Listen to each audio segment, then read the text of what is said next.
Bonjour à tous, j'espère que vous allez bien. On se retrouve pour le book haul du mois de mai. Oui, je sais, je suis un petit peu en retard, mais bon, le planning des vidéos a fait que c'est comme ça. Si vous avez vu mes dernières vidéos, vous avez vu que j'ai fait un swap qui a été organisé par le forum Boulevard des Passions sur lequel je suis administratrice. Et donc du coup, j'ai reçu 4 livres. Je vous les avais montrés très rapidement, mais là, je vais vous les présenter un petit peu plus en détail. Le premier, c'est Egomaniac de Vicky Land.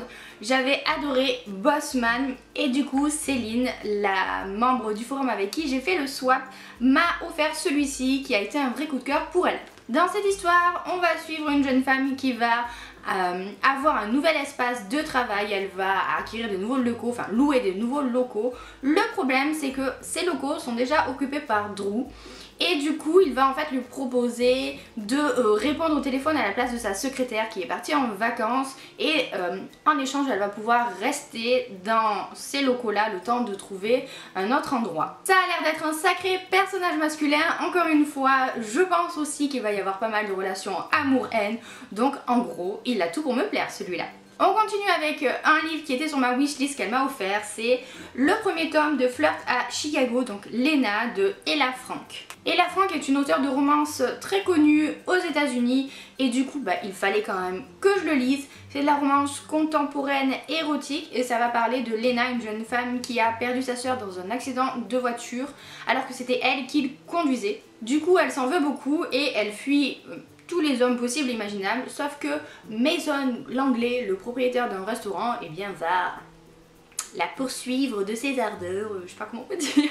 Voilà, vous avez compris, ça a l'air pas mal. Ensuite, elle m'a offert Dangereuse fréquentation de Pamela Claire, qui est aussi une auteure très réputée aux États-Unis. J'ai lu le premier tome de cette série qui est Méfie-toi Cara.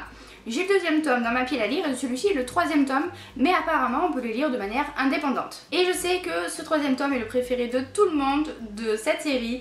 Ça va parler d'une journaliste d'investigation qui va essayer de retrouver une ancienne détenue et son bébé dans le cadre d'une enquête. Et elle va aller voir le frère de cette détenue, sauf que celui-ci va décider de s'enfuir avec elle et de la prendre en otage. Voilà. C'est du romantique suspense, ça fait très longtemps que je n'en ai pas lu, donc ça me tente bien. Et enfin, le dernier livre qu'elle m'a offert, c'est L'Ange de Whitechapel de Jennifer Donnelly, qui est un genre que je n'ai jamais lu, mais qui me tente de plus en plus. C'est le tome 2, et donc du coup, je me suis acheté le tome 1. Ce sont des romances historiques, un petit peu plus abouties que les simples aventures et passions. On est plus dans le côté historique que dans le côté romance à mon avis. Et ce sont des destins de femmes qui essayent de réussir, de dépasser leurs conditions féminines tout en ayant des histoires d'amour, tout ça. Donc je me dis que ça ne peut que me plaire. On continue avec un service presse que j'ai reçu de la part des éditions Lumen. Il s'agit de Pretty Dead Girl de Monica Murphy. C'est un thriller young adulte dans lequel de nombreuses jeunes filles vont être assassinées. Ce sont toutes des jeunes filles très belles, très populaires au lycée. Et du coup la plus populaire d'entre elles, Megan, c'est ça? Non, Pénélope, rien à voir, va imaginer que c'est elle la prochaine sur la liste et elle va essayer de mener l'enquête. Et voilà, j'avoue que c'est très intriguant. Et j'ai triché un petit peu dans le sens où j'ai reçu celui-ci début juin, mais bon. Et c'est un petit peu pareil avec le prochain qui était sorti le 7 juin et que j'ai eu le 6. Mais je vous le présente quand même dans cette vidéo, comme ça c'est fait. D'autant plus que je suis en train de le lire, donc il sera forcément dans un prochain point lecture. Il s'agit de Follow Me Back, le tome 2. Vous savez que j'ai adoré le premier tome de Follow Me Back et surtout cette fin qui était juste mais hallucinante. Du coup, il me fallait absolument la suite et il fallait absolument que je lise tout de suite. C'est ce que je suis en train de faire, hein. J'en suis à plus de la moitié, j'espère le finir aujourd'hui d'ailleurs. Et je ne vais surtout pas vous parler du résumé de ce second tome, mais plutôt du premier. Puisque dans le premier, c'est l'histoire d'une jeune fille, Tessa, qui est agoraphobe depuis quelque chose qui s'est passé il y a quelques mois. Elle est fan de Eric Thorne et elle va beaucoup correspondre par Twitter, sauf qu'elle va rencontrer par le biais de Twitter un garçon qui s'appelle Eric Thorne Crin, qui déteste Eric Thorne et elle va se mettre à correspondre avec lui. Et je vous en dis vraiment pas plus parce qu'il n'y a pas besoin d'en savoir plus. Donc du coup vous aurez très bientôt des nouvelles de ce petit.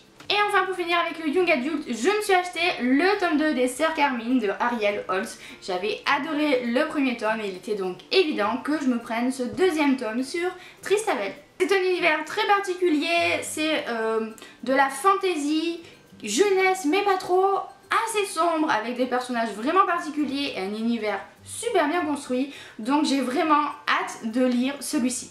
On continue avec de la littérature générale. Le premier que j'ai acheté c'est Miss Cyclone de Laurence Perrin. Laurence Perrin c'est une auteure qui a quand même le vent en poupe en ce moment et j'attendais que celui-ci sorte en poche. Je suis passée devant plein de fois et à chaque fois la couverture m'a tirée, je sais pas pourquoi. Donc je me le suis pris. De ce que j'ai compris, c'est l'histoire de deux jeunes filles, Angela et June, et on va connaître un petit peu leur destin comme ça au fur et à mesure. Ça parle de l'hiver où John Lennon va mourir, de ces deux jeunes new-yorkaises qui vont entrer dans l'âge adulte et d'un secret qui va avoir lieu. Voilà, c'est très mystérieux, j'en sais pas plus, mais j'ai vu passer de très bons avis sur cette histoire, donc j'ai craqué. C'est un petit peu la même chose pour Le Chant du Rossignol de Christine Hanna, qui me faisait envie depuis sa sortie en grand format, que j'avais d'ailleurs offert à ma maman, et qui avait adoré cette histoire qui se passe pendant la Seconde Guerre mondiale. C'est l'histoire de deux sœurs qui vont vivre très différemment l'occupation. Et voilà, encore un peu de romance historique avec beaucoup d'historique dedans.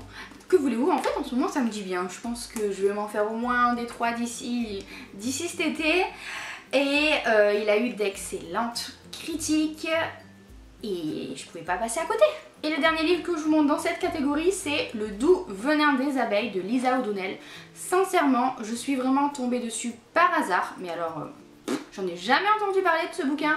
Mais je vous avoue que l'image m'a un petit peu intriguée. Et alors ce qu'il y a écrit ici, aujourd'hui c'est mon anniversaire, aujourd'hui j'ai 15 ans, aujourd'hui j'ai enterré mes parents dans le jardin. Quand j'ai vu ça, je me suis dit oulala, mais qu'est-ce que c'est ça? Du coup quand on retourne, c'est très mystérieux. Elles ont enterré leurs parents et leur voisin finit par remarquer que les deux jeunes filles vivent toutes seules. Et voilà, on n'en sait pas plus, on ne sait pas ce qui s'est passé, c'est marqué macabre et touchant, voilà, ça pour le coup ça a fini de me convaincre. Et vraiment il m'intrigue à un point que vous ne pouvez pas imaginer. Il est assez court, enfin assez court, oui et non, mais les chapitres par contre sont très courts, ce qui fait que j'imagine que c'est un bouquin très rythmé. Vraiment il m'intrigue. Et enfin, le dernier livre que je vous montre est un petit peu à part, mais je vous le montre quand même parce que je me dis que ça peut peut-être vous intéresser. Il s'agit de Comment ne plus avoir peur en avion. Vous savez que j'achète pas beaucoup de bouquins de développement personnel, mais cet été je vais devoir prendre l'avion alors que c'est quelque chose qui me fait un petit peu peur depuis un événement qui s'est passé, alors qu'avant je prenais l'avion sans problème. Donc du coup, eh bien je me suis dit que j'allais m'acheter un bouquin pour essayer d'en savoir un petit peu plus sur notre peur de l'avion, sur comment les avions fonctionnent, sur comment gérer les stress, tout ça que ça peut engendrer. Voilà, je me dis que ça peut pas faire de mal. Et voilà, on en a terminé avec cette vidéo, j'espère qu'elle vous a plu. N'hésitez pas à me dire en commentaire les livres qui ont aussi intégré votre pile à lire. Si jamais vous avez lu les livres que je vous ai présentés, vous pouvez me donner aussi votre avis, ça m'intéresse. Et sur ce, moi je vais vous laisser, je vous fais plein de bisous et je vous souhaite de très bonnes lectures à venir.